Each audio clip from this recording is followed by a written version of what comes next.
Chapter 14. At that time, Herod the ruler heard reports about Jesus, and he said to his servants, "This is John the Baptist. He has been raised from the dead, and for this reason these powers are at work in him." For Herod had arrested John, bound him, and put him in prison on account of Herodias, his brother Philip's wife, because John had been telling him, "It is not lawful for you to have her." Though Herod wanted to put him to death, he feared the crowd, because they regarded him as a prophet. But when Herod's birthday came, the daughter of Herodias danced before the company, and she pleased Herod so much that he promised an oath to grant her whatever she might ask. Prompted by her mother, she said, "Give me the head of John the Baptist here on a platter." The king was grieved, yet out of regard for his oaths and for the guests he commanded it to be given. He sent and had John beheaded in the prison.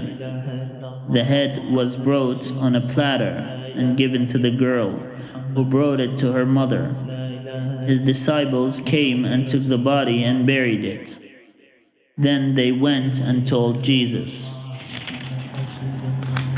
Now when Jesus heard this, he withdrew from there in a boat to a deserted place by himself.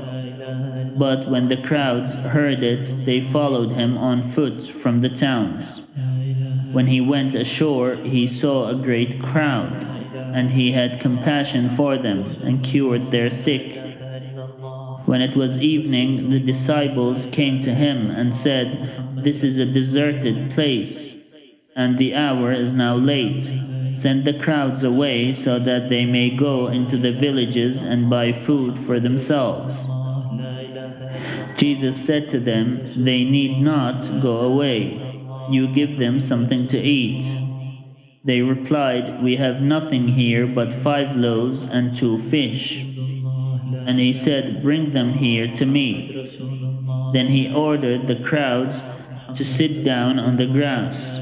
Taking the 5 loaves and the 2 fish, he looked up to heaven and blessed and broke the loaves and gave them to the disciples. And the disciples gave them to the crowds. And all ate and were filled. And they took up what was left over the broken pieces, 12 baskets full.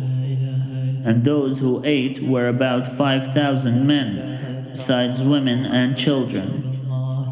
Immediately he made the disciples get into the boat and go on ahead to the other side, while he dismissed the crowds. And after he had dismissed the crowds, he went up the mountain by himself to pray. When evening came, he was there alone. But by this time the boat, battered by the waves, was far from the land, for the wind was against them. And early in the morning he came walking toward them on the sea. But when the disciples saw him walking on the sea, they were terrified, saying, "It is a ghost," and they cried out in fear.